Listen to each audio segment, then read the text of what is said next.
साक्षी बोलतेय. हा बोला की मॅडम. तुम्ही दारू प्यायला आता येऊ शकताय का? आता आता थोड्या टायमानं आलो असतो की. हां, ॲक्च्युली काय झालंय, तुमचा दारू पिण्याचा टायमिंग संपलेला आहे, त्यामुळे तुम्ही लवकर येऊन दारू पिलात तर बरं होईल.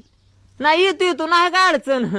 आहेला मॅडम, हां, तुमचं मात्र असं झालंय बरं का की ती गाडीची सर्व्हिसिंग संपल्यावर कसं ती मॅडम फोन करते की तुमची गाडी सर्व्हिसिंगला आली, येऊन करून जाता का. राव तसं तुम्ही काय अपडेट झालाय काय आता? हो, आमच्यात हे नवीन अपडेट आलेलं आहे की सरकारकडूनच अपडेट आहे ही की कुठलाच आमचा ग्राहक हां. बिना दारू पिता राहिला नाही पाहिजे. बरोबर तर आहे. त्यांना सगळ्या सुखसोयी व्यवस्थित टायमिंगवर पोहोचल्या पाहिजेत, हां. म्हणून रिमाइंड करण्यासाठी तुम्हाला हा सर कॉल होता. हायला एक नंबर काम झालंय. म्हणजे आता मला भीतनं पुढं कळत जाईल की बाबा आपला 10 रुपयाचा टायमिंग आल्यावर कंपनीचा फोन येईल. हो. काय अडचण नाही. किती ते किती चालू आहे?